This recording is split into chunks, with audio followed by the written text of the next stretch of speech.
Welcome to Astral Vengeance, where the quietest family betrayals are finally brought into the light. And before we begin, remember the title of today's story. My son told me to shut up at Christmas. I took the keys and walked out because one sentence spoken at a Christmas table was enough to shatter a lifetime of sacrifice and set in motion a chain of consequences no one saw coming. If you have ever been dismissed by the very people you gave everything to, if you have ever felt the sting of humiliation inside your own family, then stay with me, because this is not just another family drama.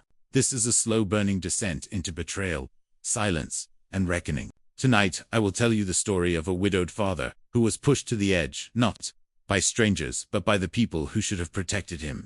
A story where disrespect turns into exile, and where walking away becomes the most dangerous move of all. This is not a loud revenge filled with shouting or violence. It is a calculated, deeply human reckoning, built on patience, memory, and the kind of quiet strength that comes from being underestimated. I promise you that if you stay until the very end, you will witness unexpected twists, moments that will make you hold your breath, and a resolution that delivers a powerful sense of justice and emotional release. This story is about power, shifting hands, about arrogance collapsing under its own weight, and about a final outcome so satisfying that it will linger with you long after the video ends. Nothing here is accidental. Every word, every choice, every silence carries meaning. So settle in, listen closely, and prepare yourself, because once this story begins, there is no turning back. And by the time it ends, you will understand why sometimes the most devastating revenge is simply knowing when to walk away and letting the truth do the rest.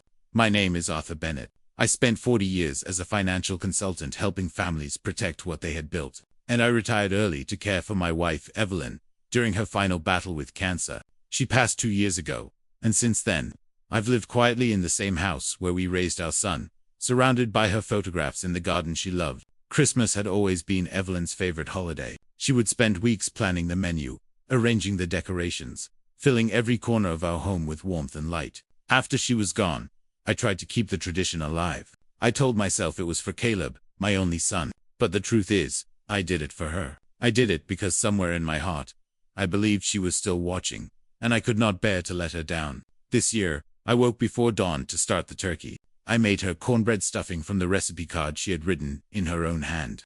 The ink faded, but still legible after 30 years. I set the table with the good china, the set we had received as a wedding gift and used only on special occasions.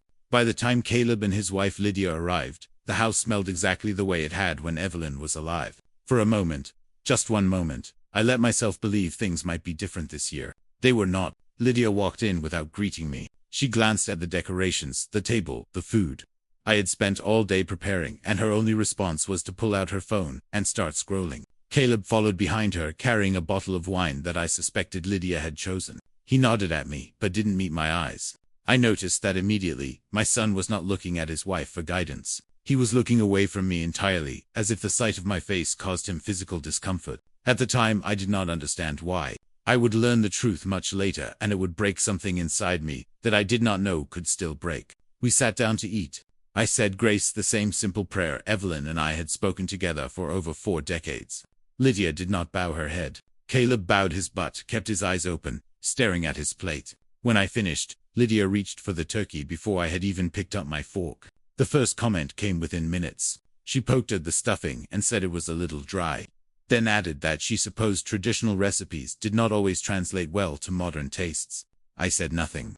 A few minutes later, she mentioned that the cranberry sauce was too tart, and asked if I had considered buying the canned version like normal people. I said nothing. Then she looked around the dining room and remarked that the wallpaper was looking dated, that perhaps it was time to consider some updates now that I was living here alone and did not really need all this space. I watched my son through all of this. Each time Lydia spoke, Caleb flinched, his jaw tightened, his fork paused halfway to his mouth, but he never said a word. He never defended me. He never asked her to stop. He simply sat there shrinking into himself, as if hoping that by staying silent, he could disappear from the conversation entirely. I decided to try something simple. I turned to Caleb and asked how his work was going. It was an innocent question, the kind of thing a father asks a son over dinner. Before he could answer, Lydia cut in with something about how stressful his job had been, and how he did not need to discuss it during the holidays. I waited for her to finish, then looked at my son again. I kept my voice calm and steady. I said I was asking my son, not her. The table went silent. Caleb finally looked at me, and for 1 second, I thought I saw something in his eyes. Guilt, shame, maybe even an apology forming on his lips. But then his expression hardened, and what came out of his mouth was something I will never forget. He said, "Just shut up, Dad." He asked if we could have one dinner without my lectures. I did not raise my voice. I didn't argue. I simply set my napkin beside my plate and looked at him for a long moment. Then I stood, reached into my pocket, and pulled out my keys. Without a word, I walked toward the front door. My hand was steady as I reached for the doorknob. Behind me, I heard Lydia's chair scrape against the floor. Her voice followed me across the room, sharp and dripping with something that sounded almost like triumph. She said, "If I walked out that door, I should not expect anything from them." She said, "They had done enough for me." I paused for just a moment, not because her words wounded me, but because I wanted to remember them exactly as she spoke them. I wanted to hold on to that sentence so I would never forget what my son's wife truly thought of me. I had housed them for 3 years. I had never charged them a penny of rent. I had paid for repairs, covered utilities during the months when Caleb was between jobs, and never once asked for gratitude. And in her mind, they had done enough for me. I did not turn around. I did not offer a rebuttal or demand an apology. I simply opened the door, stepped out into the cold Colorado night, and let it close behind me with a soft click. The sound was quieter than I expected. Somehow, that made it feel more final. The snow had started falling while we were eating dinner. A thin white layer already covered my car and the walkway leading to the street. I brushed off the windshield with my bare hand, not bothering to go back for gloves. The cold felt appropriate. It matched something inside me that had frozen the moment my son told me to shut up at his own Christmas table. I started driving with no destination in mind. The streets were nearly empty, most families tucked inside their warm homes, celebrating the holiday together. I passed houses with glowing windows and Christmas trees visible through curtains. I saw a father carrying a sleeping child from a car to a front door. I saw an elderly couple walking arm in arm down a shoveled sidewalk. Each image felt like a small wound, a reminder of what I had lost and what had been taken from me. Evelyn's voice came to me as I drove. It often did in moments like this, when the silence grew heavy and my thoughts turned inward. I remembered a conversation we had about 3 years before she died, not long after Caleb announced his engagement to Lydia. We were sitting on the back porch, watching the sunset over the mountains, and Evelyn had been unusually quiet all evening. When I asked what was bothering her, she hesitated before answering. She said there was something about Lydia that unsettled her. She said the girl knew how to talk to old people too well, like she had done it before, like it was a skill she had practiced and refined. At the time, I dismissed her concern. I told her she was being overprotective, that Lydia was simply polite and well-mannered. Evelyn did not argue with me. She rarely did when she knew I was not ready to hear the truth. She just nodded and changed the subject. But I noticed she never fully warmed to Lydia after that. She was cordial, always gracious, but there was a distance she maintained that I never understood until now. I wish I'd listened. I wish I'd asked her to explain what she meant. But Evelyn was already sick by then, and I was so focused on her treatment, on making her comfortable, and holding on to every remaining moment we had together, that I let the comment fade into the background. Now it echoed in my mind, like a warning I had received too late. The snow fell harder as I drove. I realized I'd been heading in a specific direction without consciously choosing it. The streets were familiar, the turns automatic, and before I fully understood where I was going, I found myself pulling up in front of Martha Quinn's house. Martha had been Evelyn's closest friend for over 30 years. They had met through a church volunteer program and had remained inseparable ever since. When Evelyn was dying, Martha visited almost every day. She brought meals, sat with Evelyn for hours, and helped me navigate the impossible maze of grief that I could feel approaching. After the funeral, Martha checked on me regularly, always with a gentle touch, never intrusive, just present. I had not planned to come here. I'd not even thought of Martha when I left the house. But somehow, my hands had turned the wheel, and my foot had pressed the gas, and now I was parked in front of her small brick home, with its tidy garden and white picket fence. The porch light was on. That struck me as odd. It was nearly 9 o'clock on Christmas night. Most people had turned off their outside lights by now, settled in for the evening with family. But Martha's light glowed steady and bright, as if she had been expecting a visitor. I walked up the path and raised my hand to knock, but the door opened before my knuckles touched the wood. Martha stood in the doorway wearing a thick cardigan and a gentle, knowing expression. She did not seem surprised to see me. She did not ask what had happened or why I was there. She simply said that Evelyn had told her I would come eventually. The words hit me like a physical blow. My wife had been gone for 2 years, and yet somehow she had anticipated this moment. She had known something would break, something would finally push me out the door, and she had prepared for it, in ways I was only beginning to understand. Martha stepped aside to let me in, and as I crossed the threshold, my eyes fell on something resting on the hallway table. It was a sealed envelope, slightly yellowed with age, and across the front was handwriting I would recognize anywhere. Evelyn's elegant script spelled out 5 words that made my heart stop for Arthur when he is ready. I stared at the envelope for a long time before picking it up. Martha did not rush me. She simply placed a cup of tea in my hands and sat quietly in the chair across from me waiting. She understood, perhaps, better than anyone, that some moments require silence. Evelyn had chosen her confidant well. When I finally broke the seal and unfolded the letter inside, and my hands were trembling, not from age, not from cold, but from the weight of holding something my wife had written, knowing I would read it after she was gone. The paper smelled faintly of the lavender sachets she used to keep in her desk drawer. Even in death, she found ways to remind me she was still there. But before I share what the letter said, I need to explain something about who I am, or rather who I was before I became the quiet old man. My daughter-in-law believed she could manipulate. For 40 years, I worked as a financial consultant. Not the flashy kind you see on television, the ones with expensive suits and corner offices in Manhattan. Skyscrapers. I was the other kind, the methodical kind. The kind who sat across kitchen tables from ordinary families and helped them protect what little they had. I taught school teachers how to maximize their pensions. I helped small business owners structure their assets so a single lawsuit would not destroy everything they had built. I guided widows through the maze of paperwork their husbands had left behind, translating legal jargon into plain English so they could make informed decisions. I was never rich by the standards most people use to measure wealth. I never owned a yacht, or a vacation home, or a car that cost more than my first house. But I was wealthy in the way that matters. I understood money. I understood how it moved, how it could be protected, how it could disappear if you were not careful. And more importantly, I understood people. I had spent 4 decades watching families tear themselves apart over inheritance disputes, watching greedy relatives circle dying parents like vultures waiting for a meal. I knew the signs.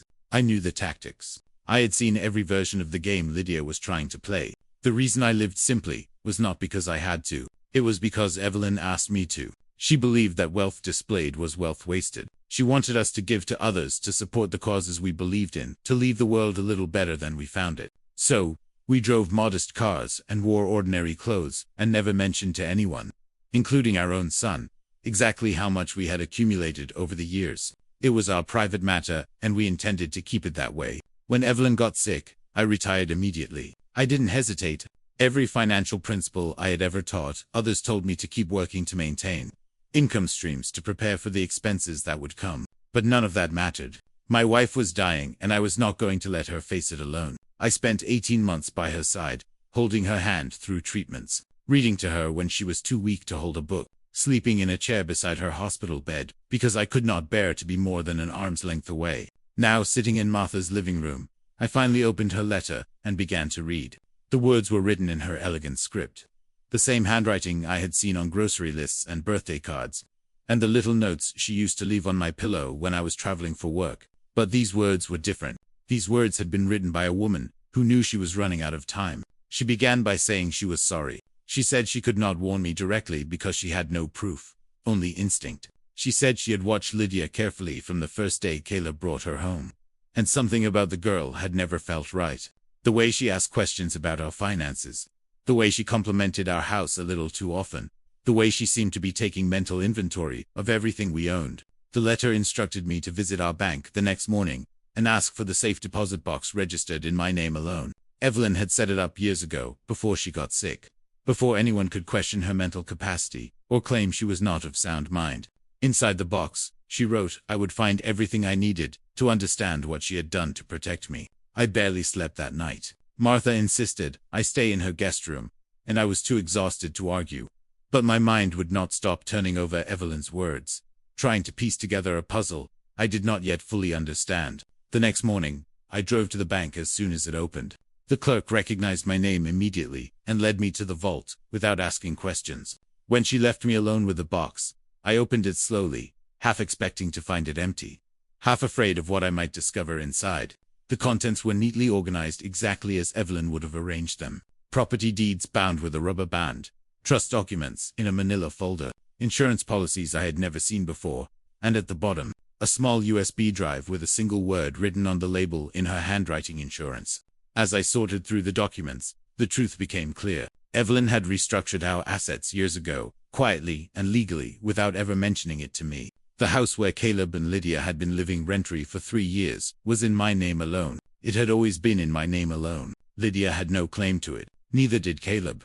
If I chose to sell it tomorrow, there was nothing either of them could do to stop me. But it was the item at the very bottom of the box that made my breath catch in my throat. A smaller envelope sealed with red wax, bearing a label in Evelyn's unmistakable handwriting. 5 words that told me this was far from over. Open only with Judith Harper present. The envelope with the red wax seal sat on my kitchen table for 3 days before I found the courage to contact Judith Harper. I was not avoiding the truth. I was preparing myself for it. There is a difference, though. Perhaps only those who have lived through similar moments would understand. During those 3 days, I read Evelyn's first letter again and again. Each time, discovering new layers of meaning I had missed before. She had written it, knowing that one day I would need to understand not just what she had done, but why she had done it in secret. She had protected me from knowledge that would have destroyed my relationship with my son. Holding on to her suspicions alone, carrying that burden even as her body was failing her. On the second night, I found myself remembering something I had not thought about in years. A moment from 3 summers ago, when Evelyn was already sick, but still mobile enough to move around the house. Caleb and Lydia had come to visit for the weekend, and I had gone to the hardware store to pick up supplies for a fence repair I had been putting off. Evelyn told me later what happened while I was gone, though, at the time, she framed it as casual observation rather than the warning it truly was. She had been resting in the sunroom, the door slightly open, when she heard Lydia's voice coming from the guest bedroom upstairs. Lydia was on the phone with someone, speaking in a tone Evelyn had never heard her use before.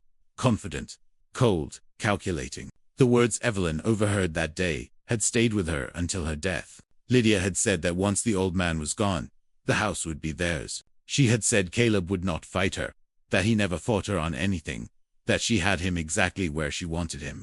Evelyn did not confront Lydia. She did not tell me what she had heard. Instead, she began to plan. She called Judith Harper, a friend from her years volunteering at the community legal clinic, a woman who had become one of the most respected estate attorneys in Colorado. She restructured our assets quietly and legally. She created trusts and transferred deeds and built a fortress around everything we had, accumulated over 40 years of marriage. But she did something else, too. Something I only learned about from reading her letter more carefully on that third night. She invited Lydia for tea, just the two of them, on an afternoon when Caleb was at work and I was meeting with my accountant. Evelyn told Lydia she wanted to discuss the future, to share some thoughts about what would happen after she was gone. She said she wanted to make sure Lydia understood how much the family meant to her. Lydia, believing she was speaking to a dying woman who posed no threat, let her guard down. She talked about her plans for the house, the renovations she wanted to make, the rooms she thought were wasted on an old man living alone. She talked about Arthur's money as if it already belonged to her, as if my death was simply a formality delaying her inheritance. She never noticed the small recording device Evelyn had placed beneath a stack of magazines on the coffee table. Colorado is a one-party consent state. Evelyn had done her research. After that conversation, Evelyn asked Martha to watch over me when she was gone, not to spy, not to interfere, but to observe and document. She knew I would not see the danger until it was too late. She knew my love for Caleb would blind me to what his wife was doing. So, she built a network of protection around me. A safety net I did not know existed until I fell. All of this became clear as I read the final paragraphs of her letter. She had left certain things with Judith. She wrote recordings, documents, evidence that could not be disputed. She instructed me to use them only when I had no other choice, only when the situation had become unbearable. She didn't want to destroy my relationship with Caleb without proof. But if he ever let Lydia hurt me, if he ever stood by and watched while his wife tore me apart, then he had made his choice, and I would need to make mine. On the morning of the 4th day, I picked up the phone and dialed Judith Harper's number. She answered on the first ring, as if she had been waiting by the phone for 2 years. Her voice was calm and steady. She said she had been expecting this call since the day Evelyn passed. She said Evelyn had prepared everything, organized, everything anticipated, every possible scenario. The only question that remained, Judith said, was whether I was ready to use what my wife had left behind. I told her I was ready. I told her about Christmas dinner, about Caleb's words, about Lydia's parting shot. As I walked out the door, I told her I had found the safe deposit box, the documents, the USB drive labeled insurance. I told her about the smaller envelope with the red wax seal, the one I had not yet opened, because it bore her name. There was a long pause on the other end of the line. When Judith spoke again, her voice had changed. It was softer now, almost hesitant, as if she was weighing whether to share something she had been holding back. She said there was more I needed to know. She said it was about Lydia, about who she was before she married my son. Judith Harper's office was located in a modest brick building on the outskirts of downtown, the kind of place you might walk past 100 times without noticing. There was no flashy signage, no marble lobby, no indication that the woman inside had spent 30 years handling some of the most complex estate cases in Colorado. Evelyn had always admired that about her: competence without arrogance, skill without spectacle. I arrived the morning after our phone call, the envelope with the red wax seal tucked carefully in my coat pocket. Judith met me at the door herself. No receptionist, no assistant, just a silver-haired woman with sharp eyes and a handshake that meant business. She led me to a small conference room where files were already spread across the table, organized with the same meticulous care Evelyn had always applied to everything she touched. Before we opened the sealed envelope, Judith said she needed to explain exactly what my wife had put in place. She spoke slowly and clearly, the way I imagined she addressed juries when she still practiced litigation, making certain every word landed with its full weight. 2 years before her death, Evelyn had created a revocable living trust. She had transferred all of our major assets into this trust, including the house where Caleb and Lydia had been living, our investment accounts, and the life insurance policies we had maintained since our 30s. The trust was structured so that I remained the primary beneficiary with full control during my lifetime. Judith was named as the successor trustee, which meant that if anything happened to me, or if I became incapacitated, she would take over management of the assets, according to Evelyn's specific instructions. The most important detail, Judith explained, was what the trust did not include. Caleb was not named as a beneficiary, neither was Lydia. They had no legal claim to anything, not the house, not the investments, not a single dollar of what Evelyn and I had built together. If I chose to leave them something, that would be my decision to make, but as things stood, they were entitled to nothing. I sat in silence as the implications settled over me. All those years Lydia had been circling, calculating, planning her inheritance. She had been chasing a prize that did not exist. The house she coveted was never going to be hers. The money she assumed would flow to her through Caleb was protected behind legal walls she could not breach. Evelyn had seen her coming, and had quietly, methodically removed every avenue of attack. But Judith was not finished. She leaned forward and told me that Evelyn had not just prepared documents, she had built a network. Martha Quinn, Judith explained, doing more than checking on me out of friendship. Evelyn had asked her to watch, to listen, to document anything that might be relevant if the situation ever deteriorated. Martha had kept a journal for nearly 3 years, recording every instance of cruelty she witnessed, every cutting remark Lydia made, every moment of disrespect that might otherwise have been forgotten. I felt something shift inside me as I listened. All this time, I had believed I was alone. I had believed that Evelyn's death had left me unprotected, vulnerable to whatever schemes Lydia was constructing. But I had never been alone. My wife had woven a safety net around me, invisible threads connecting people who loved her, and who had promised to love me in her absence. That afternoon, I drove to Martha's house. She was waiting for me, just as she had been on Christmas night, as if she always knew when I was coming. We sat together in her living room, and she brought out a leather-bound journal that looked worn from frequent handling. Inside were 3 years of observations written in Martha's careful handwriting. Dates, times, locations, witnesses. The neighborhood barbecue where Lydia had called me senile, within earshot of a dozen guests. The dinner party where she told friends I probably would not last another winter, laughing as if my death were a punchline. The countless small humiliations she had inflicted when she thought no one important was watching. Martha's voice was soft as she explained. Evelyn had known she was dying. She had known she would not be there to protect me herself. So she had asked Martha to be her eyes, her ears, her memory.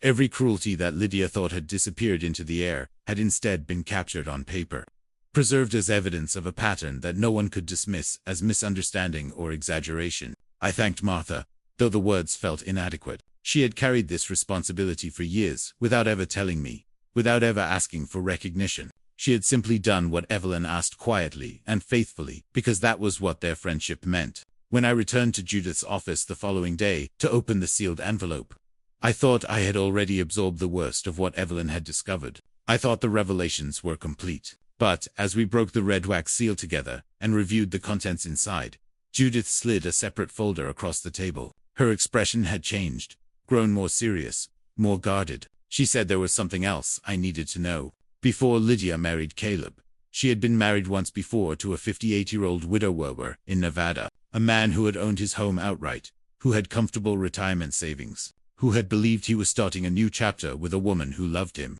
He lost everything in the divorce, every penny, every asset, every shred of dignity, and Lydia had walked away clean, ready to find her next target. The news about Lydia's first marriage should have shocked me. A part of me wished it had. But as Judith laid out the details of what had happened to that widower in Nevada, I felt something closer to confirmation than surprise. The pieces I had been collecting in my mind for months finally clicked into place, forming a picture I had suspected but refused to see clearly until now. What Judith did not know, what I had not yet told anyone, was that I had already begun preparing before Christmas. I had not been as blind as Lydia believed.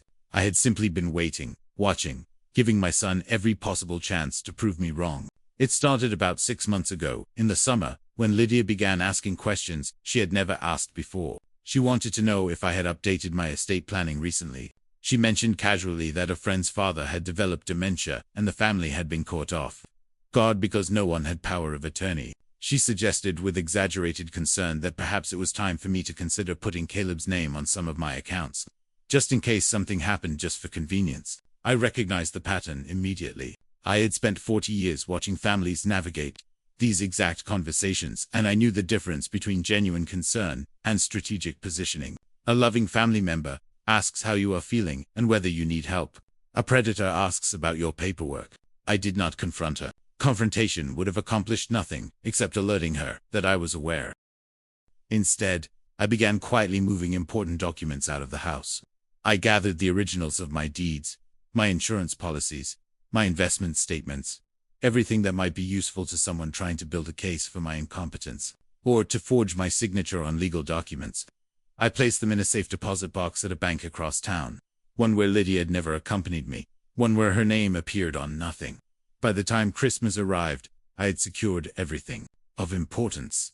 The only things remaining in my home office were copies, decoys, papers that would lead nowhere if someone went searching through my files. I had also begun paying closer attention to Caleb, looking for any sign that he understood what his wife was doing, any indication that he might still be the son I had raised, rather than the puppet she had created. Christmas dinner was supposed to be his final chance. I didn't tell him that, of course. I didn't announce that I was testing him. I simply created an opportunity and waited to see what he would do with it.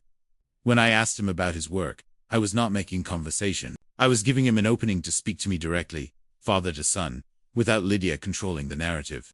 I was asking him to show me he was still in there somewhere. He failed. When he told me to shut up, when he snapped at me with anger that seemed to come from nowhere, I understood that the test was over. That was not frustration or holiday stress. That was a man who had chosen his side and resented being reminded that another side existed. My son had looked at me with something close to hatred, and I knew in that moment that Lydia had won a battle I had not even realized we were fighting. I shared all of this with Judith as we sat in her office, the folder about Lydia's past still open on the table between us. I told her I had not wanted any of this. I told her I had spent months hoping I was wrong, praying that Lydia was simply difficult rather than dangerous, wishing that my son would wake up and see what was happening before it was too late. Judith listened without interrupting. When I finished, she was quiet for a long moment. Then she said something that cut straight through every defense I had built around my heart. She said Evelyn had predicted exactly this. She said my wife had told her years ago that my only weakness was my hope. I believed too strongly that people could change, that love could fix anything, that patience and grace would eventually triumph over selfishness and cruelty. Evelyn had known that this hope would paralyze me, would keep me waiting and watching long past the point when action was necessary. That was why she had prepared everything herself. She had built these protections, not because she doubted my intelligence or my capability, but because she knew my heart would get in the way. I sat with those words for what felt like hours. Evelyn had loved me enough to see my flaws clearly, and she had loved me enough to compensate for them. She had not judged me for my hope. She had simply worked around it, ensuring that when hope, finally, failed, I would have something solid to stand on. Judith gave me time to compose myself. Then she reached into her briefcase and pulled out a formal document. Crisp and official, with legal language I recognized from my years in financial consulting. She slid it across the table and explained what it was. A 30-day notice to vacate. The first step in reclaiming my property from the people who had been living there rent-free, while plotting to take everything I owned. She said they were living in my house. They had been living there for 3 years, contributing nothing, planning everything. It was time they understood whose name was on the deed. It was time they learned that the old man they had dismissed and disrespected was not as helpless as they believed. I picked up the pen she offered and signed my name at the bottom of the document. My hand did not shake. My heart did not waver. Evelyn had given me the tools. Now it was my turn to use them.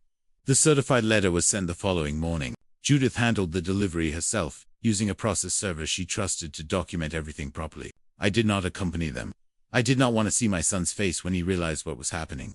Some victories are necessary but not enjoyable, and this was one of them. I spent those first days after sending the notice staying with Martha. She insisted, and I did not argue. Her guest room had become a strange sort of sanctuary, a place where I could think clearly without being surrounded by memories of Evelyn or reminders of the family I was being forced to dismantle. Martha kept me fed, kept me company, and kept me informed. Her network of neighborhood friends proved remarkably efficient at gathering information. It was through Martha that I learned how Lydia reacted when the letter arrived. According to one of Martha's friends who lived 2 houses down from my property, Lydia had been outside checking the mail when the process server approached. She signed for the envelope without suspicion, probably assuming it was something routine. The neighbor reported that Lydia opened it right there on the sidewalk, still smiling, still confident in whatever she had been planning that day. The smile disappeared quickly. The neighbor said Lydia's face went through several transformations in the span of a few seconds. First confusion, then disbelief, then something that looked almost like amusement. She actually laughed, apparently a short, sharp sound that carried across the quiet street. But as she continued reading, as she flipped through the attached documents and saw the property deed with my name alone, as she reviewed the trust summary that mentioned her nowhere, the laughter died. What replaced it, the neighbor said, was fury. Lydia stormed back into the house, slamming the door hard enough that the neighbor heard it from her own porch. What happened inside after that, no one could say for certain. But the neighbor reported raised voices, Lydia's shrill and commanding, Caleb's lower and harder to distinguish. The argument lasted nearly an hour. I could imagine the conversation without needing to hear it. Lydia would have cycled through her usual stages. Denial, first insisting that this was impossible, that there must be some mistake, that no senile old man could have orchestrated something this sophisticated. Then fury at the audacity, at the betrayal, at the realization that she had been outmaneuvered by someone she had dismissed as irrelevant. And finally, calculation. Lydia was not the type to accept defeat. She would immediately begin strategizing, looking for weaknesses to exploit, angles to work, buttons to push. Martha's friend reported that about 2 hours after the letter arrived, she saw Lydia leave the house alone. She was dressed nicely, makeup freshly applied, carrying herself with the kind of composed determination that suggested she had already formed a plan. The neighbor did not know where Lydia went that afternoon, but I had my suspicions. She was probably consulting with someone, perhaps a lawyer of her own, perhaps a friend who had helped her navigate similar situations before. Lydia was not a woman who improvised. She researched, she prepared, she executed. What I did not learn until later, through Judith's own sources, was what had happened between Lydia and Caleb before she left the house that day. Apparently, there had been a moment, brief but significant, when Caleb had tried to speak. He had started to say something, his voice hesitant, his words halting, something that had been building inside him, something he had been carrying for longer than anyone knew. But Lydia had cut him off before he could finish. She had demanded to know if he was going soft on her. She had reminded him that this was their future, their security, their life together. She had asked point blank if he was with her or not. Caleb, according to what Judith later pieced together, had swallowed whatever he was about to say. He had nodded. He had chosen once again to stand beside the woman who was leading him toward destruction rather than the father who had tried to save him. 3 days passed after the letter arrived. 3 days of silence from my son and his wife. 3 days during which I began to wonder if perhaps Lydia had accepted defeat. If perhaps she had recognized that the game was over and further resistance was futile. I should have known better. I should have remembered what Judith had told me about the widower in Nevada, about how Lydia had operated before, about the patience and persistence she brought to her schemes. On the fourth day, Martha called me into her living room with an expression I could not quite read. She pointed toward the window, and I looked outside to see a sight that made my stomach tighten. Lydia was walking up the path to Martha's front door. She was carrying a casserole dish covered in foil, the kind of offering a thoughtful neighbor might bring to someone who was ill or grieving. Her face was stir with tears, her shoulders hunched in a posture of apparent remorse. Everything about her appearance screamed contrition, from the modest clothing to the downcast eyes to the slight tremble in her lower lip. She knocked gently, almost timidly, and when Martha opened the door, Lydia's voice came out, soft and broken. She said she needed to see her in-law. She said she had made a terrible mistake. She said she had come to apologize, to make things right, to beg for forgiveness. Martha looked at me. I looked at Lydia, and behind those tear-filled eyes, beneath that mask of humility and regret, I saw something else entirely. I saw a predator recalculating, adjusting her approach, preparing to try a different angle of attack. She had done this before. She knew the script by heart. The only question now was whether I would play the role she expected me to play. I invited Lydia inside. Martha raised an eyebrow, but said nothing, stepping back to give us the living room while she retreated to the kitchen. I could feel her, watching from the doorway, a silent witness to whatever was about to unfold. Before Lydia entered, before she even crossed the threshold, I reached into my pocket and pressed a small button on my phone. Judith had given me very specific instructions about documentation. Colorado law allows a person to record any conversation they are part of without informing the other party. I intended to use that law to its full advantage. Lydia settled onto the couch across from me, placing the casserole on the coffee table between us like a peace offering. Her hands trembled slightly as she folded them in her lap. Her eyes were red-rimmed, her voice thick with what sounded like genuine emotion. She began speaking almost immediately, as if she had been rehearsing the words for days and could not wait any longer to deliver them. She said she knew she had made terrible mistakes. She said the stress of the past few years had changed her, made her someone she did not recognize. She talked about the pressure of caring for a home, managing finances, trying to support Caleb through his career struggles. She said she had taken her frustrations out on the wrong person, and she was ashamed of how she had treated me. Then she mentioned Evelyn. She said she knew she could never replace my wife. She said Evelyn had been a remarkable woman and all Lydia wanted now was to honor her memory by becoming a better daughter-in-law, a better partner to Caleb, a better member of our family. Her voice broke on the word family, and she dabbed at her eyes with a tissue she had pulled from her sleeve. It was a masterful performance. Every word landed exactly where it was intended to land. Every gesture seemed calibrated to evoke sympathy and forgiveness. If I had not spent the past week learning what Judith had uncovered about Lydia's history, I might have believed her. If I had not seen the documents from Nevada, the court records, the pattern of predation that stretched back years before she ever met my son, I might have opened my arms and welcomed her back into my life. But I had seen those documents, and as I sat there listening to her apology, I began to notice things that did not quite fit. Her crying was too controlled. Genuine tears are messy, unpredictable, accompanied by the kind of ugly gasping that people try to hide. Lydia's tears flowed at precisely the right moments and stopped when she needed to make an important point. Her mascara ran just enough to look sympathetic, but not enough to make her appear disheveled. It was the crying of someone who had practiced. In front of a mirror, her words were too polished. Real apologies stumble. They backtrack, repeat themselves, search for the right phrases. Lydia's apology flowed like a prepared speech, each sentence building on the last two, each emotional beat hitting its mark with theatrical precision. She never hesitated, never corrected herself, never said something, and then wished she could take it back. And twice during pauses in her monologue, she glanced at her watch. Quick flicks of the eye, barely perceptible, but I caught them both. She was tracking time. She had somewhere else to be. Or perhaps she had calculated exactly how long this performance should last for maximum effect. Either way, he told me everything I needed to know about her sincerity. The most revealing moment came near the end of her apology, when she shifted from contrition to concern. She leaned forward, her expression softening into something that was meant to look like worry. She said that at my age, living alone was not safe. She said she and Caleb had been discussing my situation, and they were genuinely concerned about my mental state. She said that losing Evelyn had clearly affected me more than anyone realized, and perhaps I was not thinking clearly, not making sound decisions. She framed it as love. She wrapped it in the language of caring family members who only wanted what was best for their elderly father. But I heard what she was actually saying. She was laying groundwork. She was planting seeds for a future argument that I was not competent to make my own decisions, that I needed someone to manage my affairs, that perhaps the legal documents I had sent her were the confused actions of a grieving old man who did not understand what he was doing. It was textbook elder intimidation.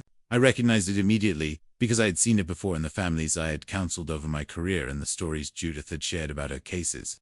This was how it started.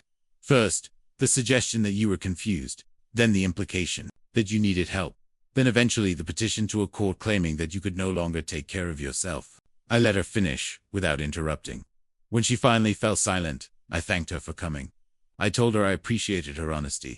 I said I needed time to think about everything she had said. She seemed satisfied with that response. She left the casserole on the table, promised to check on me soon, and walked out the door with the same theatrical grace she had used to enter.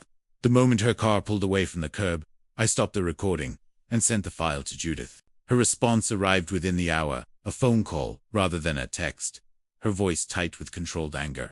She said what I had captured was textbook intimidation. The references to my mental state, the suggestions that I was not thinking clearly, the implication that my decisions were the product of grief rather than rationality. All of it was documented now, preserved in Lydia's own voice. But Judith said there was more. She had finally tracked down the full story of Lydia's first husband, the widower in Nevada. And what happened to him was exactly what Lydia was trying to do to me. I met Judith at her office the next morning. She had asked me to come in person rather than discuss the matter over the phone, which told me the information she had uncovered was significant enough to require a face conversation. When I arrived, she had a thick folder waiting on the conference table, along with a laptop open to what appeared to be scanned court documents. She did not waste time with pleasantries. She said she had spent the past several days digging into Lydia's background, following threads that led from Colorado to Nevada and back again. What she had found was worse than either of us had anticipated. Lydia was not simply a greedy daughter-in-law who had spotted an opportunity. She was something far more calculated, far more dangerous. 7 years ago, before Lydia ever met my son, she had been married to a man named Gerald Morrison. Gerald was 58 years old at the time, a widower who had lost his wife to cancer 2 years earlier. He owned a modest home in a suburb outside of Reno, had a comfortable retirement fund from his years working as an electrician, and was lonely enough to believe that a beautiful younger woman might genuinely be interested in spending her life with him. Judith slid a photograph across the table. It showed Gerald and Lydia on what appeared to be their wedding day. He was beaming, gray-haired and hopeful, his arm wrapped around a woman who smiled for the camera with practiced warmth. I studied the image and felt a chill run through me. Gerald could have been me. He could have been any of the men I had counseled over the years. Any of the widowers who had come to my office seeking advice on how to protect their assets while still being able to live and love again. Within 3 years of the marriage, Judith explained, Lydia had systematically dismantled Gerald's life. She convinced him that his adult children were only interested in his money, that they visited out of obligation, rather than love, that they spoke poorly of him behind his back. Gerald, desperate to believe that his new wife had his best interests at heart, gradually distanced himself from his son and daughter. By the end of the second year, he had stopped attending family gatherings entirely. Once the children were out of the picture, Lydia moved to the next phase. She persuaded Gerald to add her name to his bank accounts, his investment portfolios, his property deed. She framed it as practical planning, as protection against the unexpected, as proof of their partnership. Gerald, trusting and isolated, signed whatever documents she placed in front of him. The divorce papers were filed in the third year. Lydia cited emotional abuse, claiming that Gerald had become controlling and erratic, that she feared for her safety, that she had no choice but to leave. By the time the case went before a judge, most of Gerald's assets had already been transferred into accounts bearing only Lydia's name. The house was sold, the proceeds divided in a settlement that heavily favored the woman who had orchestrated the entire scheme. Gerald's daughter had tried to intervene. She had seen what was happening, had begged her father to listen, had even attempted to warn others about Lydia after the divorce was finalized. But Lydia had responded with threats of defamation lawsuits, cease and desist letters from attorneys, promises to bury anyone who dared speak against her in legal fees they could not afford.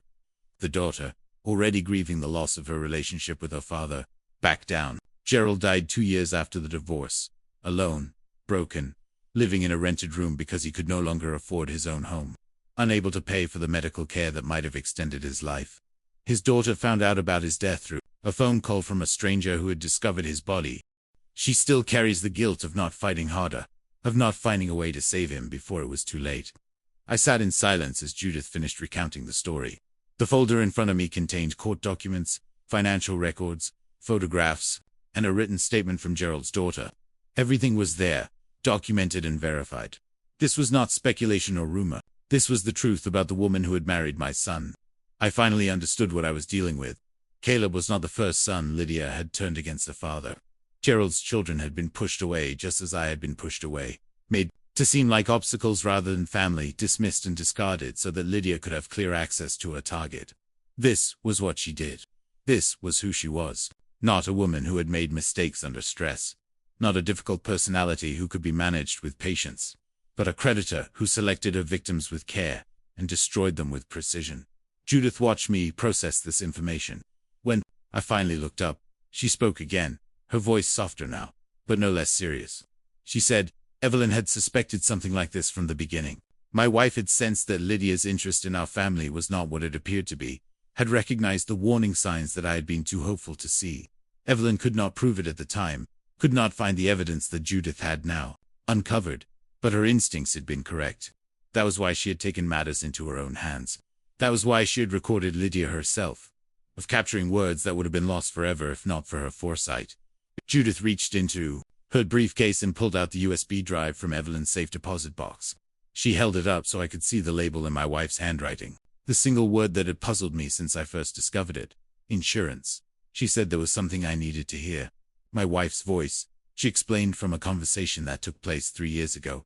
Evelyn had known she was dying. She had known she could not protect me forever.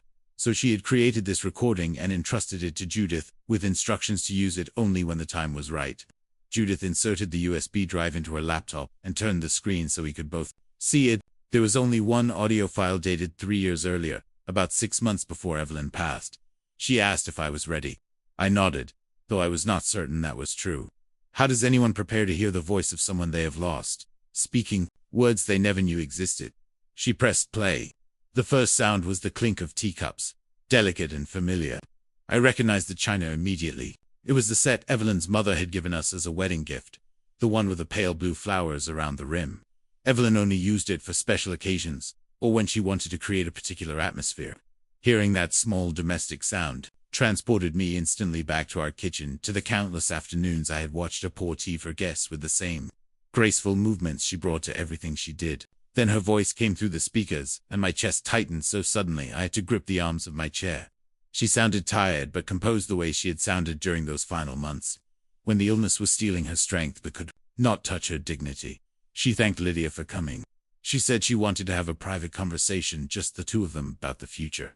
Lydia's response was warm and solicitous, full of the same honeyed concern she had performed in Martha's living room. She said she was happy to talk, that she had been wanting to spend more time with Evelyn, that she wished they had gotten closer sooner. The words were perfect. The tone was perfect.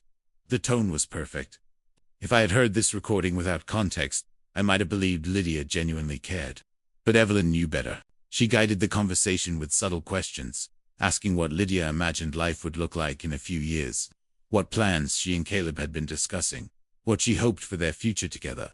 And Lydia, believing she was speaking to a dying woman who posed no threat, began to let her mask slip. The shift was gradual at first. Lydia mentioned that she and Caleb had talked about eventually having the house once Arthur no longer needed so much space. She said it casually, as if discussing the weather, as if my displacement from my own home was simply an inevitable step in the natural order of things. Evelyn made a small sound of acknowledgement, neither agreeing nor objecting, and Lydia took this as permission to continue. What came next made my blood run cold. Lydia said that once Evelyn was gone, Arthur would not last long. She said the house would be theirs within a year, maybe 2, at the outset. She said Caleb would do whatever she told him because he always did, because she had spent years making sure of that. Her voice had changed completely, now dropping the performative sweetness, becoming something harder and more honest. This was the real Lydia, the one who existed beneath the masks. She laughed then, a sound that scraped against my ears like broken glass. She said, "I thought I was so smart with my financial planning." She said, Old men always believed they were clever until they realized they had already lost. The contempt in her voice was absolute, the dismissal of everything I had built and everything I represented. To her, I was nothing but an obstacle between her and what she wanted. Evelyn's voice returned steady, despite what she must have been feeling as she listened to this woman reveal her true nature. She asked what would happen if Arthur did not cooperate. The question was gentle, curious, the kind of thing a concerned mother-in-law might ask about practical matters. Lydia's answer came without hesitation. She said if I refused to go along with their plans, they would have me declared incompetent. She said she already had contacts who could help with it. People who understood how the system worked and how to make an old man's resistance look like confusion. She said it would be easy, really, once Evelyn was out of the picture. No one would be left to defend me. The recording ended there. The room fell silent, except for the soft hum of Judith's laptop. I sat without moving for a long time. The tears came quietly sliding down my cheeks without any sound to accompany them. I was not crying from pain, though there was pain. I was crying because I finally understood the full measure of what my wife had done for me. Evelyn had known. She was dying. She had known she would not be there to protect me when Lydia made her move. So, she had spent her final months gathering evidence, building defenses, preparing weapons I would not even know existed until I needed them.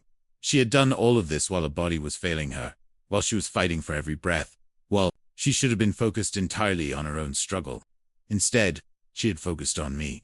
The love in that act was almost unbearable to contemplate. She had carried this knowledge alone, never burdening me with her suspicions, never asking me to choose between believing her and believing in my son's happiness. She had simply done what needed to be done, and trusted that Judith would know when the time was right. I wiped my eyes and looked at Judith. She was watching me with an expression that contained both sympathy and something else. Something that looked almost like reluctance. She said there was one more thing I needed to know. The recording proved that Lydia had been planning this for years. It documented her intentions in her own voice beyond any possibility of denial or reinterpretation. But Lydia was not the only one who had known what was coming. Judith said, my son had discovered what his wife was planning 2 years ago. He had stumbled across evidence of her schemes and had understood exactly what she intended to do, and he had done nothing. He had known all along, and he had chosen silence. The meeting was held at Judith's office 1 week later. She had framed it as a mediation session, an opportunity for all parties to discuss the situation calmly and reach some kind of resolution before things escalated further. The invitation was carefully worded to suggest that I might be open to reconsidering my position, that perhaps the 30-day notice had been issued in haste, that there was still room for compromise. It was, of course, a trap, but Lydia had no way of knowing that. She arrived exactly on time, dressed in a conservative navy suit that made her look almost respectable. Her expression was composed, confident, the face of a woman who believed she was walking into a negotiation she could win. She had probably spent the past week preparing her arguments, rehearsing her appeals to family unity and forgiveness, planning exactly which emotional buttons to push. Caleb came with her, but he looked nothing like his wife. His face was pale and drawn, his eyes shadowed by something that might have been exhaustion or might have been dread. He moved like a man walking toward his own execution, each step heavy with reluctance. He knew something was coming. He didn't know how much. What neither of them expected was the presence of witnesses. Judith had invited my cousin Robert and his wife, who had known our family for decades. She had also asked Martha to attend, along with a colleague from her firm, who would serve as an impartial observer. The conference room was fuller than Lydia had anticipated, and I watched her eyes flicker with the first hint of uncertainty as she took in the assembled group. Judith began by thanking everyone for coming. She explained that she had gathered us together because there were matters that needed to be addressed openly with witnesses present, so that no one could later dispute what had been said or shown. Her tone was professional and neutral, giving no indication of what was about to happen. Then she turned on the audio system. The first recording was the one I had made in Martha's living room the day Lydia came to deliver a fake apology. Her voice filled the conference room, trembling with manufactured emotion as she spoke of stress and regret, and her desire to honor Evelyn's memory. The witnesses listened politely, uncertain why this was significant. Then the recording reached the part where Lydia's tone shifted, where she began expressing concern about my mental state, where she suggested that living alone was not safe for someone my age, where she implied with careful phrasing that perhaps I was not thinking clearly, that grief had affected my judgment, that the decisions I was making did not reflect the man my family once knew. I watched the witnesses' faces change as they recognized what they were hearing. This was not concern. This was strategy. Lydia was laying groundwork for a competency challenge, planting seeds she intended to harvest later. Lydia's composure began to crack. She opened her mouth to object. But Judith held up a hand and announced there was a second recording, one that would provide important context. This time, it was Evelyn's voice that filled the room. I had heard the recording before, but experiencing it again in this setting was different. Surrounded by people who had loved Evelyn, who remembered her grace and her wisdom, hearing her speak from beyond the grave carried a weight that pressed down on everyone present. The room went absolutely still. Lydia's voice followed, captured 3 years ago in a conversation she had believed was private. She spoke of waiting for Evelyn to die. She spoke of taking the house. She spoke of Caleb doing whatever she told him. She laughed about my financial planning and called old men stupid. She discussed having me declared incompetent with contacts who knew how to work the system. Every word was clear. Every sentence was damning. There was no ambiguity, no room for alternative interpretation. Lydia stood abruptly, her chair scraping against the floor. She said the recordings were fake. She said they had been edited, manipulated, created by technology designed to destroy her reputation. She demanded to know how Judith had obtained these files and insisted that using them was illegal. Judith responded with perfect calm. She explained that Colorado was a one-party consent state, meaning that any participant in a conversation could legally record it without informing the other parties. Evelyn had recorded their tea conversation lawfully. I had recorded the apology meeting lawfully. Every word captured on those files was admissible as evidence and had been obtained through entirely legal means. Lydia's face contorted through several emotions in rapid succession. Shock, fury, desperation. She spun toward Caleb, who had not moved since the recordings began playing. He sat frozen in his chair, tears streaming silently down his cheeks, his eyes fixed on some point in the middle distance. She screamed at him to say something. She demanded that he defend his wife. She reminded him of everything they had built together, everything they had planned, everything he would lose if he did not stand up for her right now. Caleb did not respond. He did not even seem to hear her. Lydia's voice rose higher, cracking, with a rage that stripped away every pretense of the cultured woman she had pretended to be. She accused Caleb of knowing about the recordings. She demanded to know if he had been aware all along, if he had betrayed her, if he had been working against her from the beginning. The room went completely silent.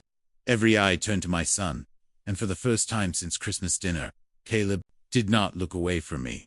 His gaze met mine directly, and in his eyes, I saw something I had not seen in years. Guilt, shame, and beneath it all, the desperate plea of a man who knew he had to finally tell the truth. The silence stretched for what felt like an eternity. Lydia stood frozen mid-accusation, her face twisted with fury and confusion. The witnesses sat motionless, barely breathing, waiting to see what would happen next. And my son, my only child, looked at me with an expression that contained more honesty than I had seen from him in years. When Caleb finally spoke, his voice, who was barely above a whisper, he said he needed to tell me something. He said he should have told me a long time ago, but he was too much of a coward. He said he was sorry, though he knew that word meant nothing anymore. Lydia started to interrupt, to redirect, to regain control of the situation, but Caleb held up his hand without looking at her. The gesture was so unexpected, so unlike the passive man he had become, that she actually stopped speaking. For perhaps the first time in their marriage, he had silenced her instead of the other way around. He told us what happened 2 years ago about a night when he came home early from work and found Lydia at her laptop in the study. She had not heard him enter, and he had stood in the doorway for several minutes, watching her scroll through websites and take notes. The browser tabs she had open were filled with articles about elder financial abuse, about conservatorship proceedings, about how to have a family member declared mentally incompetent. When he asked what she was doing, she closed the laptop quickly and smiled. She told him it was research for a friend whose father was showing signs of dementia. The friend needed advice on how to protect the family assets before the old man gave everything away to scammers or made foolish decisions. Lydia had been helping her understand the legal options. Caleb said he accepted that explanation. He told himself it made sense that Lydia was just being a good friend, that there was nothing sinister about researching legal processes. But even as he nodded and changed the subject, something cold settled in his stomach. He knew somewhere beneath the excuses he was already constructing that the research had nothing to do with any friend. He never mentioned it again. Neither did Lydia. They continued their life as if that night had never happened, and Caleb buried his suspicions beneath layers of rationalization that grew thicker with each passing month. His voice cracked as he tried to explain why he had stayed silent. He said he was afraid of losing her, afraid of losing the life they had built together, the house, the future they had planned. He told himself that I was strong, that I had spent decades helping other people protect themselves, that surely I would figure out what was happening before any real damage was done. He convinced himself that Evelyn's death had simply made Lydia stressed, and that she would return to normal once she finished grieving in her own way. He made excuses every single day. Every time Lydia said something cruel about me, he found a reason to dismiss it. Every time she asked probing questions about my finances, he pretended not to notice. Every time I looked at him with confusion and hurt, wondering why my son had become a stranger, he looked away because the truth was too painful to face. Then he said something that cut through me more deeply than anything else he had confessed. He said the night of Christmas dinner, when he told me to shut up, it was not because he was annoyed by my question. It was not because Lydia had trained him to snap at me. It was because he could not bear to look at me anymore. Every time he saw my face, he saw a reflection of what he had become. A coward, a collaborator, a son who had chosen his own comfort over his father's safety.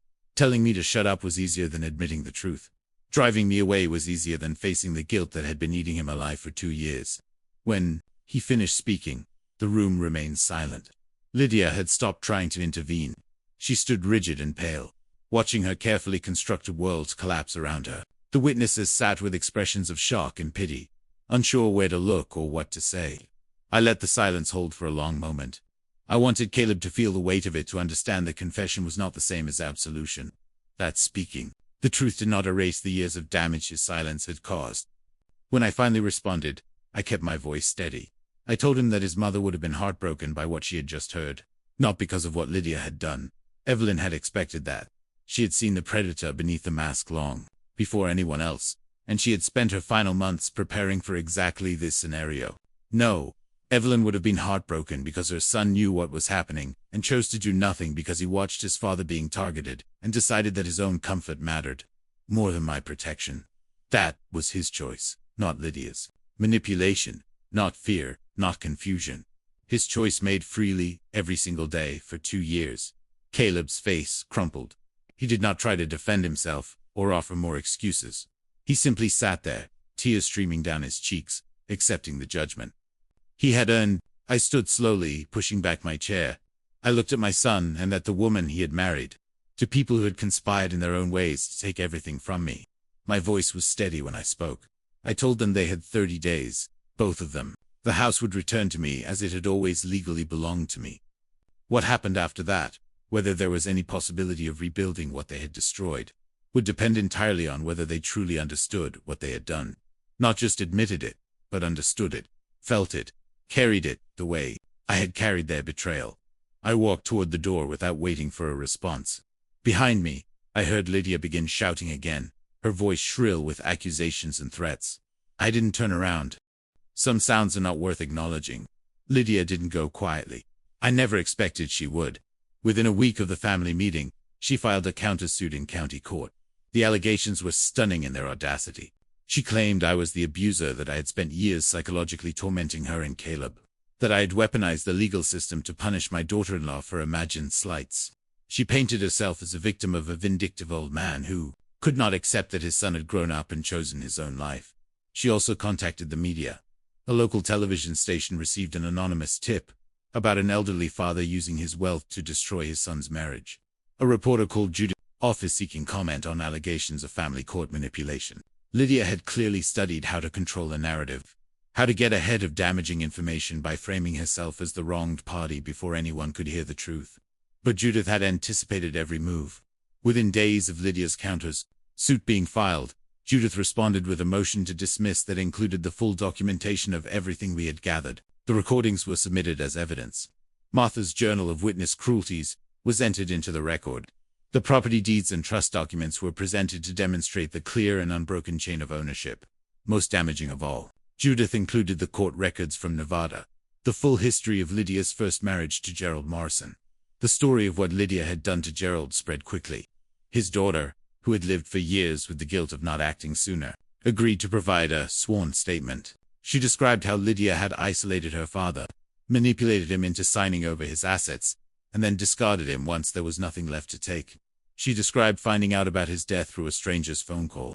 She described the small rented room where he had spent his final days, unable to afford the medical care that might have saved him. When the media outlet that had been preparing a sympathetic story about Lydia received his information, they quietly dropped a piece. No reporter wanted to champion a woman whose pattern of predation was now documented across 2 states. The court hearing was brief. The judge, a silver-haired woman who had clearly seen every variety of family dispute during her decades on the bench, reviewed the evidence with visible impatience. She noted that the recordings were legally obtained under Colorado's one-party consent laws. She observed that the pattern of behavior documented by multiple witnesses was consistent with elder financial exploitation. She pointed out that the property ownership had never been in question and that Lydia's claims of abuse were contradicted by her own recorded words. The countersuit was dismissed with prejudice. Lydia's attorney, a young man who had probably taken the case expecting an easy settlement, withdrew his representation that same afternoon. Word spread through legal circles about what had happened, and no reputable firm in the county would touch her afterward. Her social circle evaporated just as quickly. The friends she had cultivated over the years, the women she had impressed, with tales of the beautiful home she would someday inherit, suddenly became unavailable. Invitations stopped arriving. Phone calls went unreturned. The people who had laughed at her jokes about senile old men now pretended they had never known her at all. Move-in day arrived on a cold February morning, exactly 30 days after the family meeting. I didn't go to the house to watch. Martha offered to accompany me if I wanted to be there, but I declined. Some victories do not need to be witnessed. Some endings are better observed from a distance. What I learned later came from Martha's network of neighborhood friends. Lydia packed boxes in furious silence, slamming items into cardboard containers with barely controlled rage. She did not speak to anyone who passed by, did not acknowledge the neighbors who had gathered on their porches to watch. Her face was set in a mask of cold fury that made even the moving company workers keep their distance. Caleb moved differently. He handled each item slowly, carefully, as if every object carried weight beyond its physical form. He paused, often staring at things he had owned for years, as if seeing them for the first time. The neighbors who watched reported that he looked like a man attending his own funeral, going through motions that no longer held meaning. What Caleb was mourning was not the house. It was not the comfortable life he had grown accustomed to or the future he had imagined. What he had lost was far more significant than property or possessions. He had lost his father. He had lost his integrity. He had lost his mother's faith in him. The knowledge that Evelyn had died hoping her son would become a better man than he had proven to be. The moving truck pulled away in the early afternoon. The house stood empty for the first time in 3 years, waiting for me to decide what to do with it. I was not ready to return yet. The memories there were too complicated, too layered with grief and betrayal and the ghost of my wife. What I did not expect was the knock on Martha's door that evening. Caleb stood on the porch alone. No Lydia beside him. No prepared speech. No agenda. He looked exhausted and hollowed out. A man who had finally stopped running from himself. He asked if he could speak to me just for a moment. I stepped onto the porch and waited. He struggled to find words. His hands opened and closed at his sides, his eyes fixed on the ground between us. When he finally managed to speak, his voice was barely audible. He asked if he could come back someday. Not to live, not to reclaim anything he had lost, just to talk. Just to sit with his father. Again, if such a thing was ever possible, after everything that had happened. The question hung in the cold air between us, waiting for an answer that would determine everything that came next. I did not answer Caleb that night on Martha's porch. I told him I needed time, that the wounds were too fresh, that I could not make promises I was not certain I could keep. He nodded slowly, accepting this response as more than he deserved, and walked away into the darkness without looking back. What happened to him in the months that followed, I learned in fragments. What happened to Lydia, I learned in headlines. The divorce papers were filed less than 3 months after they moved out of my house. Lydia did not waste time with pretense or negotiation.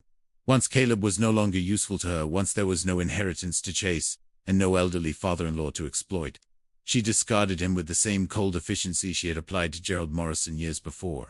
The proceedings were swift and brutal. She took what little they had accumulated together and left Caleb with nothing but the wreckage of his choices. She moved out of state, almost immediately relocating to Arizona, where she apparently believed her past could not follow. She was wrong.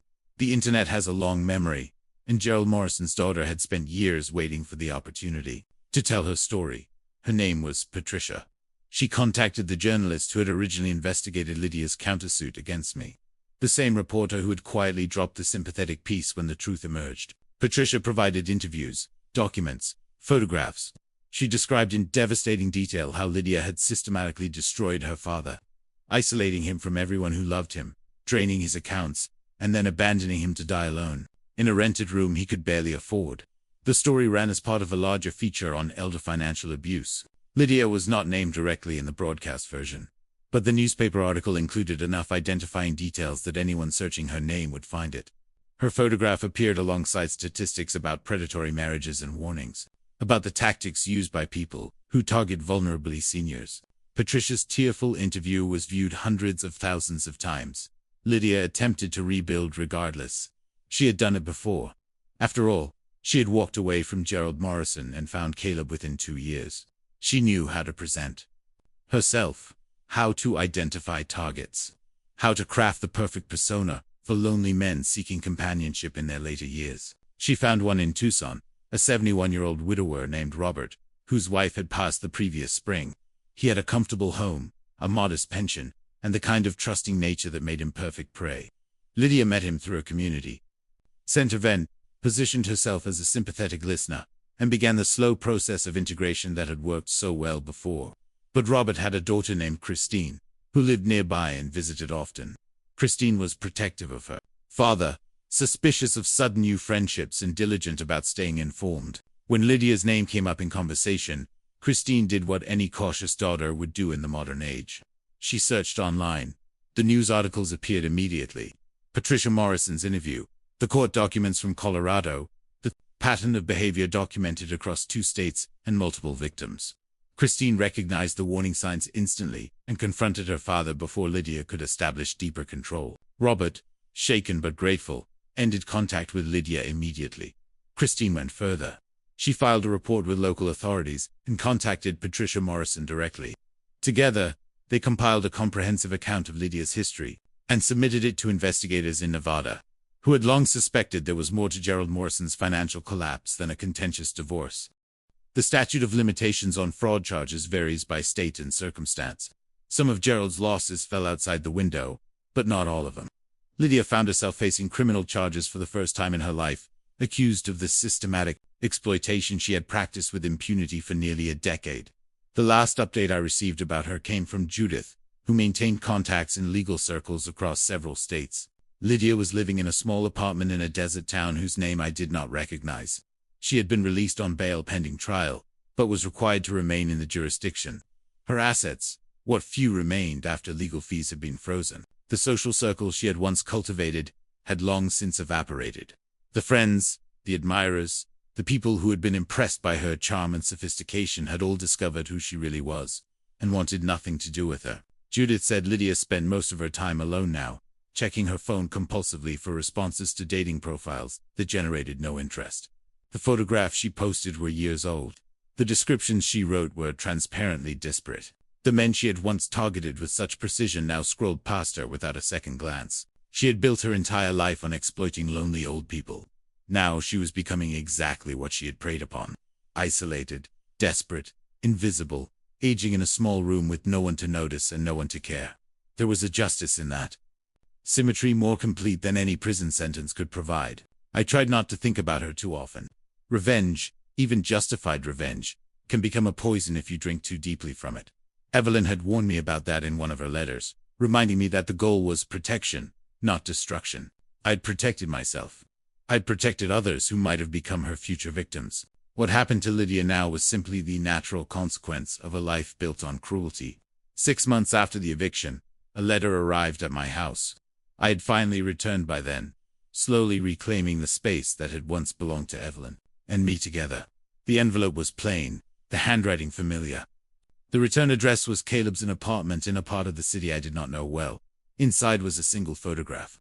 It showed Caleb at what appeared to be a volunteer center surrounded by elderly residents, helping someone in a wheelchair navigate through a doorway. His expression was tired, but present, engaged in the moment rather than lost in the distance. I had grown accustomed to seeing in his eyes. Below the photograph were 3 words written in my son's hand. 3 words that carried the weight of everything he could not yet say, but was trying to learn. 3 words that were not an apology, not a request for forgiveness, but something simpler and perhaps more honest. I'm still trying. I kept the photograph on my desk for 3 weeks before I responded. Every morning, I looked at it while drinking my coffee, studying my son's face, searching for signs of the man I had raised before Lydia reshaped him into someone I barely recognized. The exhaustion was still there, visible in the shadows beneath his eyes. But there was something else, a presence, an engagement with the world around him that I had not seen in years. When I finally called him, I suggested we meet at Evelyn's grave.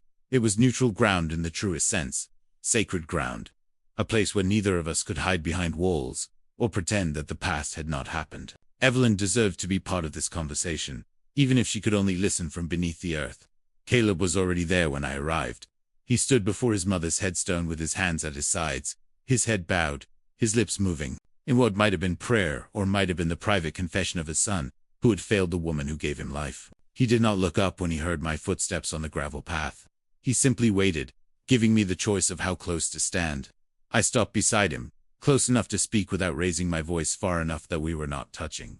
We stood together in silence for several minutes, reading the words carved into marble. Beloved wife and mother, a light that never fades. Evelyn had chosen that phrase herself during one of our final conversations about arrangements neither of us wanted to make. When Caleb finally spoke, his voice was nothing like Lydia's polished performance in Martha's living room. It cracked and stumbled. It paused in the middle of sentences while he searched for words that would not come. Tears interrupted him more than once, and he did not try to hide them or apologize for their presence. He told me about the therapy he had started, about the divorce that had become final 2 months earlier, about the volunteer work at the elder care center where he spent 3 days a week helping people who reminded him of everything he had almost helped destroy. He said he had listened to their stories, learned their names, heard about the children who visited and the children who did not. He said he understood now in a way he could not have understood before what it meant to be old and vulnerable and dependent on people who might not have your best interests at heart. Then he said something that made me finally turn and look at him directly. He said he was not there to be forgiven. He was not asking me to pretend the past had not happened, or to embrace him as though the wounds had already healed. He said he knew that forgiveness, if it ever came, would take years to earn, and might never be complete. He was there for a simpler reason.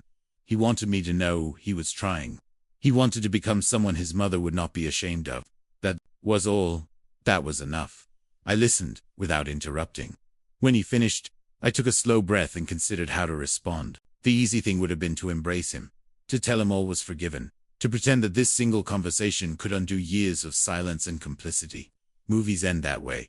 Greeting cards promise that kind of resolution. But real life is messier than movies, and real healing takes longer than a single afternoon. I told him that forgiveness was not a gift I could give him. It was not something I could hand over like a present and then watch him unwrap. Forgiveness was something he would have to earn, through how he lived his life going forward. Through every choice he made, every day he showed up for the people who needed him. Every time he chose courage over convenience, I told him I would not close the door. The path back was open, and he was welcome to walk it. But the walking was his responsibility. He would have to rebuild the trust himself, one honest day at a time, with no guarantee that the destination would look like what he hoped for. Caleb nodded slowly. He did not argue or try to extract promises I was not ready to make. He simply accepted the boundary I had set and thanked me for keeping the door open at all. We stood together for another moment looking at Evelyn's name carved in stone. Then without discussion, we began walking toward the cemetery entrance. Not side by side, not arm in arm, but moving in the same direction. It was not reconciliation.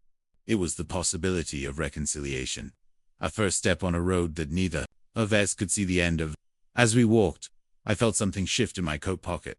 A piece of paper I had forgotten was there. I reached in and pulled out a small envelope, yellowed with age-bearing handwriting I would recognize anywhere. Evelyn's script. Another letter. One final message I had somehow overlooked in the chaos of the past months. I waited until I was home to open the envelope. Some words are too precious to read in public, too intimate to share with even the empty space of a cemetery. I sat in the kitchen where Evelyn and I had shared 40 years of morning coffee and evening conversations, and I carefully broke the seal she had pressed closed with her own hands. The letter inside was shorter than the others. Her handwriting was weaker here, the lines less steady, and I realized this must have been written very close to the end. She had saved her final words for the moment when I would need the most trusting. That Judith or Martha or simple fate would ensure they reached me at the right time. She began by telling me she loved me, not as a pleasantry or a formality, but as a statement of absolute truth, that she wanted to be the first thing I read. Then she continued with words that felt like her hand reaching across the divide between life and death, to rest gently on my shoulder. She wrote that if I was reading this letter, then everything she had feared had come true. The scheme she had sensed, the danger she had prepared for the betrayal she had hoped would never materialize. But it also meant that everything she had prepared had worked. The documents, the recordings, the network of people watching over me, her protections had held. I had survived what Lydia tried to do. She apologized for not being able to protect me while she was alive. She said she had wanted to tell me everything, to warn me directly, to stand beside me, and face the threat together. But she had known that her suspicions would sound like jealousy or paranoia, that without proof I would dismiss her concerns, and the resulting conflict might drive Caleb away entirely. So she had chosen a different path. She had built defenses I would not discover until I needed them, trusting that I would find my way to the truth when the time was right. Then she wrote something that made me set the letter down and weep. She said that death did not end love. It only changed how we showed her she had loved me for over 4 decades while she was alive, and she would continue loving me for as long as my heart kept beating. Every protection she had put in place, every document and recording and whispered instruction to trusted friends was an expression of that love. She was still taking care of me. She would always be taking care of me. The final paragraph was the one I read most carefully. She told me that whatever I chose now, forgiveness or distance, justice or mercy, she supported me completely. There was no right answer. There was only the answer that allowed me to live with peace in my heart. But she asked me to promise her one thing. She asked me not to become bitter. Bitterness, she wrote, was the revenge that hurt the wrong person. It was a poison you drank hoping someone else would suffer. She did not want that for me. She wanted me to find a way forward that honored the life we had built together, rather than destroying it in pursuit of punishment. I kept that promise. In the months that followed, I returned to the house that had been ours together and began opening it in new ways. I hosted dinners for neighbors who had watched my struggle from a distance and wanted to offer support. I invited Martha over regularly, and our friendship deepened into something that felt almost like family. I started volunteering at the same senior center where Caleb worked, though we kept different schedules at first. I helped elderly residents recognize the warning signs of financial exploitation, sharing my story so that others might avoid the pain I had experienced. I donated to organizations that protected vulnerable adults. I wrote letters to legislators about strengthening elder abuse laws. I turned my pain into purpose, channeling the grief and anger into something constructive rather than letting it curdle into the bitterness Evelyn had warned me against. 1 year after the eviction, I sat on my porch watching the Colorado sunset paint the mountains in shades of golden rose. The evening air was cool and clean, carrying the scent of pine from the forests to the west. I had a cup of tea in my hands and a blanket across my lap, and I felt something I had not felt in a very long time. Contentment. Caleb visited sometimes now. Not often. Not as Lee. But honestly, our conversations were different than they had him now, been before. We were not father and dependent son anymore. We were 2 adults learning to know each other, discovering who we each were becoming rather than clinging to who we had been. I no longer waited for him to return to the boy I had raised. That boy was gone, shaped by choices that could not be unmade. Instead, I watched to see who he was growing into now, and some days, I saw glimmers of something that gave me hope. The chair beside me was empty. It had been Evelyn's chair, the place where she would sit with me on summer evenings, watching the light fade while we talked about everything and nothing. I had not moved it. I had not replaced it. It remained exactly where she had left it, a reminder of the presence that would never fully leave this porch. I turned toward that empty chair and spoke softly into the evening air, knowing that somehow, somewhere, she could hear me. I told her she was right. The best revenge was not making them suffer. The best revenge was making sure their suffering did not become mine. I had walked away from that Christmas table with my dignity intact. I had reclaimed my home, my independence, my sense of self. I had refused to let their cruelty transform me into someone unrecognizable. I smiled, feeling the warmth of her memory beside me. Walking away, I said, was the bravest thing I ever did, and coming back on my own terms was even braver. The sun slipped below the mountains, and the first stars began to appear. I sat in the growing darkness at peace with the life I had built. From the ruins of betrayal, grateful for the love that had protected me even from beyond the grave. And that is how I learned that the quietest revenge is often the most powerful. I did not scream or threaten or lower myself to the tactics of those who tried to destroy me. I simply walked away from a table where I was not respected. And I let the truth do what truth always does when given enough time. It reads eyes. It exposes. It delivers justice more complete than any confrontation could provide. Lydia built her life on exploiting lonely old men, and now she sits alone in a small apartment, invisible to the world she once manipulated so effortlessly. Caleb lost everything he thought he wanted. But in that loss, he found the chance to become someone worthy of the mother who loved him. And I found peace not through bitterness or vengeance, but through the simple act of reclaiming my dignity and refusing to let their cruelty define my remaining years. If you are watching this and you recognize something familiar in my story, if someone in your life is treating you the way Lydia treated me, I want you to know that you are not powerless. You are not too old to fight back. You are not alone. There are people who will believe you, support you, and help you protect what you have built. Thank you for staying with me until the end. If this story touched your heart or reminded you of someone you love, please share it with them. Leave a comment below and tell me your thoughts. Have you ever had to walk away from family to save yourself? I want to hear your story. Subscribe to this channel so you never miss another video. And remember, sometimes the bravest thing you can do is simply stand up, take your keys, and walk out the door.